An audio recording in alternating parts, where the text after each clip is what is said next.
नमस्कार, ओम शांति। दोस्तों, हर आत्मा के कर्म आत्मा के साथ साथ चलते हैं। दुनिया को तो शरीर में आने के बाद के कर्म दिखाई पड़ते हैं, पर आत्मा शरीर में आने के पहले भी कर्मों का हिसाब लेकर आती है।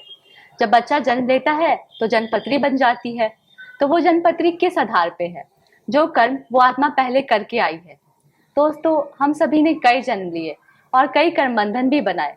तो आइए आज इस कर्म बंधन के विषय में समझते हैं ईश्वरीय महावाक्यों द्वारा दीदी जी से। हमारे साथ है प्रजापिता ब्रह्मा कुमारी ईश्वरीय विश्वविद्यालय की वरिष्ठ राजयोगिनी शिक्षिका आदरणीय रानी दीदी जी। दीदी जी बिहार और झारखंड के जोन इंचार्ज है। दीदी जी ने स्वयं ब्रह्मा बाबा और मम्मा के हस्त से पालना लिया है। दीदी जी, आपका आज के प्रोग्राम में बहुत बहुत स्वागत है। दीदी जी, हमारे कुछ प्रश्न हैं नेक्स्ट अव्यक्त मूल्यों से, जिसका उत्तर हम आपसे जानना चाहेंगे। दीदी जी, यह मुरली है 18/1/1970 की। परमात्मा कहते हैं, कर्म बंधन की रस्सियों को काटना अपना कर्तव्य है। अगर कोई भी रस्सी टूटी हुई नहीं होती तो मन की खिंचावट होती रहती है, इसलिए रस्सी कटवाने के लिए ठहरे हो। रस्सियां अगर टूटी हुई है तो फिर कोई रोक नहीं सकता। छूटा हुआ कब कोई बंधन में रुक नहीं सकता। दीदी जी, हम यह जानना चाहेंगे, कर्म बंधन तो सभी आत्माओं के अपने अपने हैं, पर इन कर्म बंधन की रस्सियों को भी काटना हमारे हाथ में है। कैसे, थोड़ा स्पष्ट करेंगे? कर्म बंधन तब कहलाता है जब पाप कर्म हो, जब अमर्यादित कर्म हो, जब विकारों के वश कर्म हो, तब कर्म बंधन कहलाता है जी। और वही कर्म अगर श्रेष्ठ है तो पुण्य कर्म कहलाता है, जी। पवित्र कर्म कहलाता है, श्रेष्ठ कर्म कहलाता है और उसका रिजल्ट अपरम अपार सुख, आनंद और प्रेम की प्राप्ति होती है। वो प्राप्ति को देखकर सोचता है, मैंने अगले जन्म में क्या कर्म किए जो मुझे इतना सुख बिना प्रयत्न के, बिना प्रयास के मिल रहा है। तो इस प्रकार से कर्म क्षेत्र है ये। यहाँ कर्म का बीज बोया जाता है और जो बीज बोते हैं वो फलीभूत होता है। इसलिए प्रेरणा दी जाती है। भगवान जो आके योग सिखाते हैं उसका नाम राजयोग भी है, कर्म योग भी है। कर्म करते हुए भी योग युक्त रहें, परमात्मा की याद में भी रहें, ईश्वरीय नियमों पर भी रहें, ताकि वो कर्म पुण्य कर्म श्रेष्ठ कर्म कहलाए और पीछे के जो कर्म हमने किए हुए हैं वो बाबा की याद से मिट जाएंगे, वो संस्कार मिट जाएंगे। कर्मों से संस्कार बनते हैं, वो संस्कार मिट जाएंगे और श्रेष्ठ संस्कार प्राप्त होंगे। ये है श्रेष्ठ कर्मों का फल, जिसके लिए अभी हम बाबा को याद करके और परमात्मा याद में रहकर और श्रेष्ठ कर्म करके अपने जीवन को श्रेष्ठ बनाते हैं। जी दीदी। दीदी, आगे चलते हैं। परमात्मा कहते हैं, संपूर्णता के समीप पहुंचने की परख क्या होती है?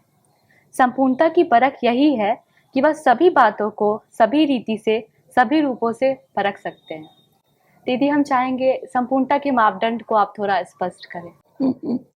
संपूर्णता का अर्थ ही है कि हमने अपने आप को पहचान लिया, हमने परमात्मा को पहचान लिया, अपने लक्ष्य को पहचान लिया। जी दीदी। हमारा लक्ष्य है नर से नारायण बनना, नारी लक्ष्मी समान बने, नर नारायण समान बने, ये हमारा लक्ष्य है। अगर हमने इस बात को जान लिया तो हम अपने कर्मों की परख कर सकते हैं कि कौन से कर्म हमारे श्रेष्ठ हैं और वही श्रेष्ठ कर्म हमको करने हैं।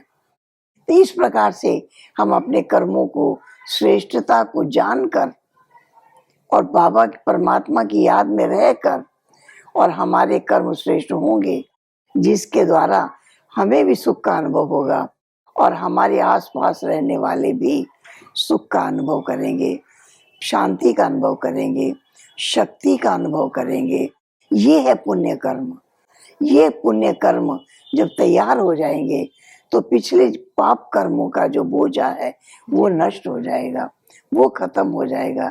इसी के लिए यहाँ राजयोग की शिक्षा दी जाती है, ताकि हमारे कर्म श्रेष्ठ हो और कर्मों की प्रारब्ध श्रेष्ठ हो। जी दीदी जी। दीदी, जैसा कि परमात्मा कह रहे हैं, संपूर्णता की परख यही है कि वह सभी बातों को सभी रीति से, सभी रूपों से समझ सकते हैं। तो क्या जब हम संपूर्ण हो जाएंगे तो हम सभी बातों को, मतलब जब होगा भी नहीं तो हम समझ सकेंगे? संपूर्णता की परख यही है कि हमें हमेशा ध्यान रहेगा कि हम श्रेष्ठ कर्म कर रहे हैं, योग युक्त होकर कर रहे हैं, जी दीदी जी। महान कर्म कर रहे हैं, अनेक आत्माओं को सुख पहुंचाने के कर्म कर रहे हैं। हम अपने श्रेष्ठ कर्मों को परख सकेंगे।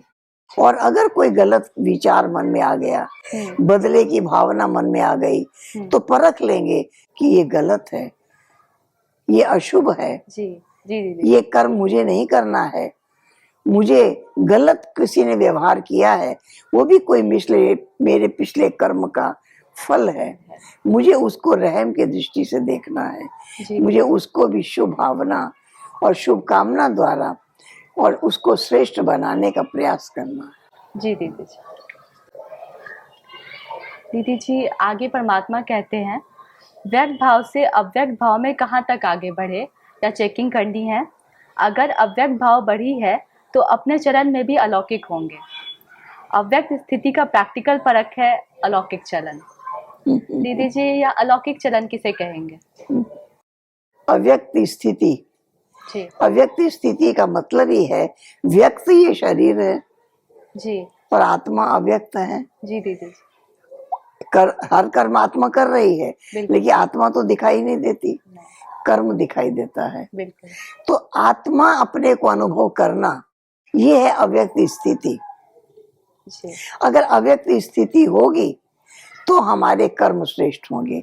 आत्मा को पता है कि मुझे देवता बनना है, मुझे स्वर्ग का राज्य अधिकारी बनना है, यहाँ भी स्वयं पर राज्य और वहां भी विश्व पर राज्य, ये डबल राज्य अधिकारी मुझे बाबा ने बनाया है।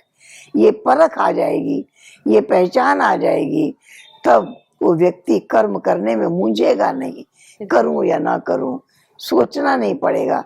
वो उसके हर कर्म योग युक्त होंगे, ज्ञान युक्त होंगे, श्रेष्ठाचारी होंगे, और श्रेष्ठाचारी कर्म होने से संस्कार श्रेष्ठ बन जाएंगे।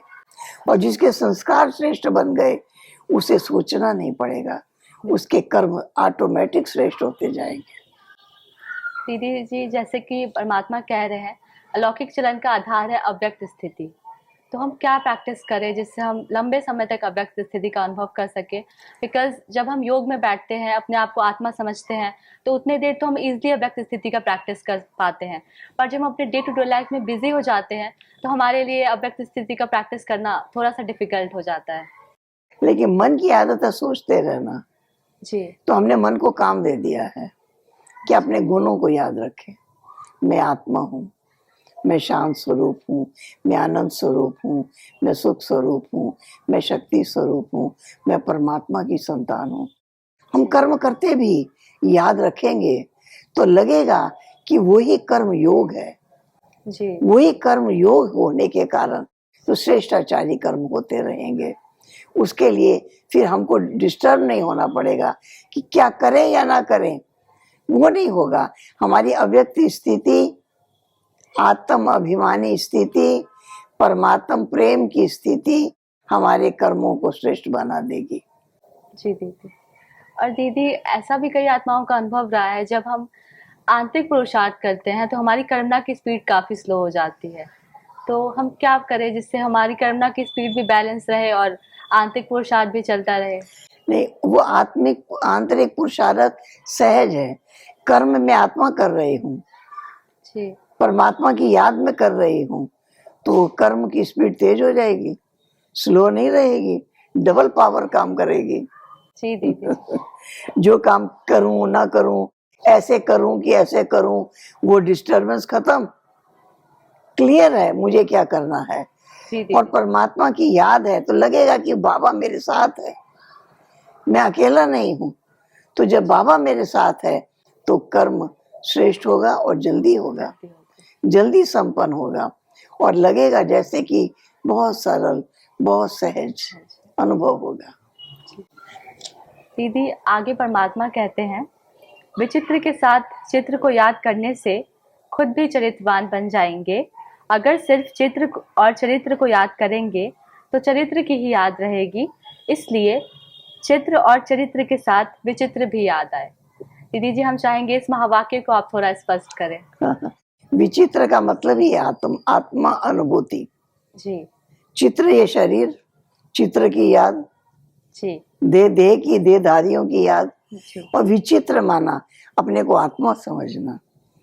मैं आत्मा हूँ और मेरे अंदर अनेक संस्कार भरे हुए हैं। मेरे ओरिजिनल संस्कार देवताओं के संस्कार, सर्वगुण संपन्न, 16 कला संपूर्ण, संपूर्ण निर्विकारी, मर्यादा पुरुषोत्तम, ये मेरी ओरिजिनल नेचर है। जी दीदी। मैंने इस ओरिजिनल नेचर से पार्ट बजाया है। फिर जैसे जैसे अपने आप को भूल गए, ऐसे विकारों ने प्रवेश किया, तो फिर अपने आप को इस ओरिजिनल नेचर को जानकर हम कर्म करेंगे तो कर्मों में श्रेष्ठता आएगी, महानता आएगी और सरलता भी रहेगी। जी दीदी जी। दीदी जी, हम अपने अगले प्रश्नों का उत्तर आपसे अगले एपिसोड में लेंगे। आज आपने हमारे लिए अपना अमूल्य समय निकाला, इसके लिए आपका बहुत बहुत शुक्रिया। ओम शांति। ओम शांति, ओम शांति। तो दोस्तों, आज हमने जाना, जो कर्म हमने ईश्वर की याद मर्यादाओं के अंतर्गत होकर किया है वह पुण्य कर्म कहलाता है, और जो कर्म हमने परमात्मा की याद के बिना मर्यादाओं के विरुद्ध होकर किया है वह पाप कर्म कहलाता है। दोस्तों, हमें अपने जीवन में मैक्सिमम प्रयास करना है कि हम सभी को सुख दे, सभी को शांति दे और पुण्य कर्म का खाता इकट्ठा करें। बिकॉज जब आत्मा शरीर छोड़ती है तो कुछ भी साथ लेकर नहीं जाती, बस यही पुण्य कर्म का खाता लेकर अपने साथ जाती है। और जो कर्म बंधन हम पहले अपने पुराने कर्मों से बना चुके हैं, उसके लिए हम जब ईश्वर को याद करते हैं और अपने रियल स्टेट में स्थित होते हैं तो हमारे ऑटोमेटिकली वो कर्म बंधन कटते चले जाते हैं। दोस्तों, अब अगले एपिसोड्स में मिलते हैं नए प्रश्न उत्तर के साथ।